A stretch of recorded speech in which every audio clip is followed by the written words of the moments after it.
Alright, mga kabsat. Narinig na natin si Gatchalian, mga kabsat. Ngayon, pakinggan naman natin, mga kabsat. Senator Boy 10K. Eto na, mga kabsat. Pakinggan naman natin.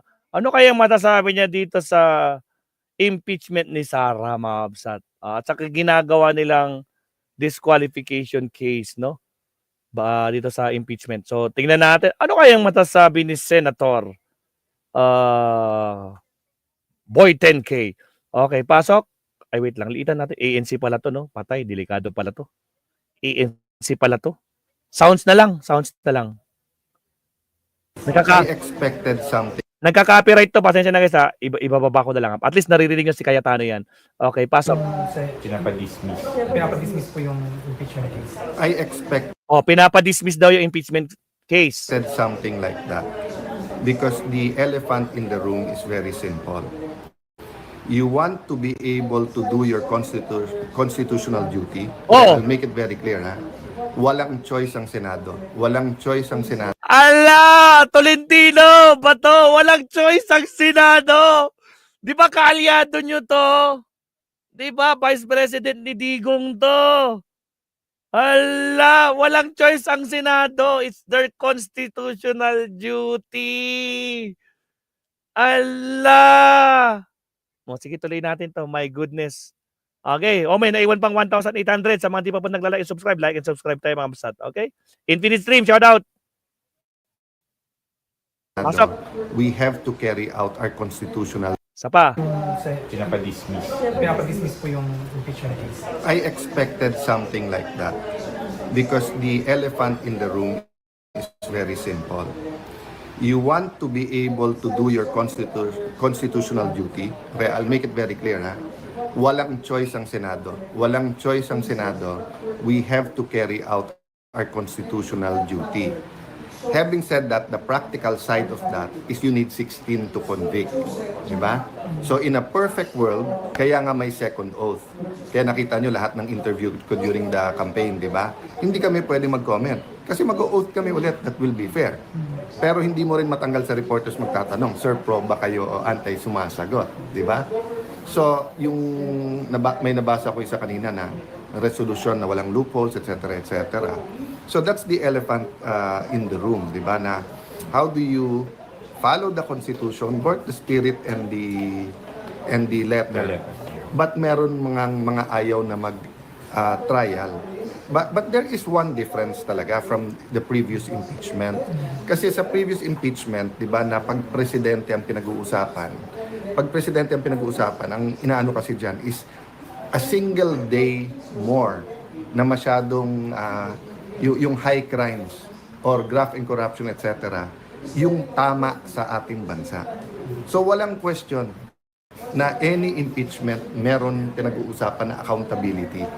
Pero iba yung pinag-uusapan kapag presidente yung ini-impeach kasi every single day he or she stays na hindi natatanggal, damage to the country. So, no one will talk about it, pero I think nasa mind nung iba yan dito na yung Vice President kasi pwede mong kasuhan sa piskalya, pwede mong kasuhan sa ombudsman. So there are other ways to hold them accountable na walang politika. Dito kasi, makikita nyo ngayon lang ha, kung ilalive nyo, magko-comments dyan, meron neutral, yung parang sundin nyo lang yung batas. Pero madami talaga dyan, gustong makita na trinatry siya. Yung iba naman, gustong Karamihan talaga kasi nga 90.3% na mga Pilipino gustong ituloy ang impeachment ayon sa survey ng WR numero. Ba? At 88% ng SWS. Sa Pulse Asia hindi, nasa 20 plus lang yata. 'Di ba? Ang ayaw 50% ayaw daw. Baligtad sa Pulse Asia pero pagdating sa numero at sa SWS, super majority. 'Di ba? Wala kayong magagawa dyan. Ngayon, kasi ayaw nyong masisi. Kaya ngayon, nagsasalita na sila, mabsat. Ayaw nilang sisi. Sinisisi na sila kasi hindi nila ginagawa yung mandato nila. Constitutional duty. Ano na? Bato, magkakamot ka ngayon. Ano na? Cheese, hindi nyo ginawa yung forthwith. Agoy! Tuloy. absuelto ka agad. That's Oh. where the political nature of the impeachment comes in. But that's the elephant in the room, di ba? It would have been totally different case if it's at the start of the term, the middle of the term. Pero the reality is kasi final mo the day na magsa-start yung campaign a few days later. And then ngayon we only have 2 weeks tapos June 30, di ba?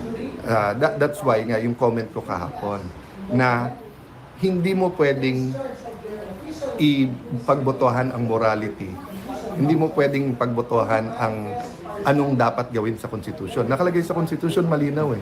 May trial eh. Di ba? Oh, narinig nyo? Mga senador, malinaw sa Constitution, may trial dapat. Hindi yung wala pa nga nangyayaring trial, dinidismiss na, de facto na. Nako po, sampal. Nako, sampal kay Bato to. Sampal sa opisina mo to, Bato. Nako po. Having said that, pwede bang masunod yung minority? Di ba? So kung majority ng senador magsasabing, wala namang 16 votes eh, kasi siyam, 10, 11 na nagsabi. Oh, maano mo yun? But it doesn't make it right.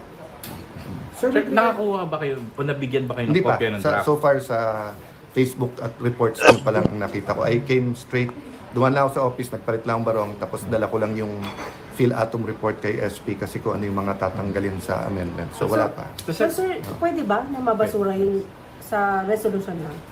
Through Through resolution. resolution, yung impeachment complaint. No, I expected that there will be some legal and political minds at work for both sides na matuloy or matuloy meaning mag-start yung trial at meron din na parang hindi naman makukonvict, itigil na.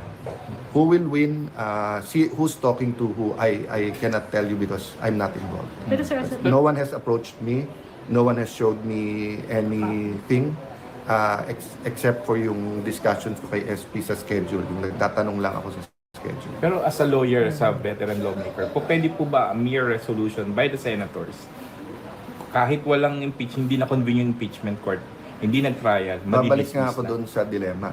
Diba? So, the dilemma is, you want to follow the Constitution. And Oh, you want to file the Constitution, pero ang gusto nila magre-resolution sila para i-dismiss. very clear ang Constitution. Very clear ang Constitution, malinaw na malinaw. Diba? The trial follows forthwith. The trial should follow forthwith. Naku po. Walang if and buts doon eh. Diba? Oh, walang if and buts, 'di ba? Shall ang nandun, shall meaning mandato. Agoy, oy si Cayetano kahit papaano no, may pero hindi pa namin nakakalimutan yung 10K na pangako mo ha. Cayetano, hindi pa rin namin nakakalimutan. Okay? O sige, tuloy. Okay.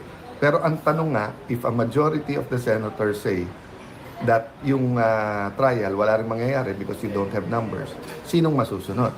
That's why tama din yung sinabi ni Senate President Escudero na 19 to. The 20th, pwedeng magbotohan din. At sabihin, mali yun. We should have the trial. Diba? Oh, but the good thing about this is that you're allowed one impeachment every year. So may remedy pa naman. Oy, bumabaliktad na si Kon, oh. Bumabalimbing na, bumabaluktot ng konti, oh. May chance pa naman daw, 1 year, every 1 year. So hindi to katulad ng isang kinasuhan mo sa korte, tapos pag na-acquit, may double jeopardy na. Hindi na, wala na ulitin. Ito na yon. Hindi na uulitin. Ito na yon. Ito na yung lilitisin. Ako naman, si Boy 10K, kala ko, kwan na, okay na, biglang bumabaluktot ulit, oh. Nako po. Anyway, mabasat na. All good na tayo dyan. Kay Boy 10K, baka may iba pa siyang sabihin. Sige, last. You Hindi ko to- can go to the fiscal, the DOJ, you can go to the ombudsman, Oh. or you can file another impeachment. So, it's totally true. Lahat ng magsasabing we can go to the Supreme Court, it's totally true. But kailan lalabas yung decision ng Supreme Court given na ang bibigat ng legal issues na ito? And then ang Senate din, di ba, is medyo bantayan na parang, pagdating ng impeachment, call namin yan. Unless there is real grave abuse of discretion, hindi dapat Supreme Court ang mag-rule dyan. Di ba? So, talaga. right now, it's not the VP who's on trial. It is the Senate that is on trial. The impeachment case against any impeachable officer. Okay? Well, that is written in our Constitution.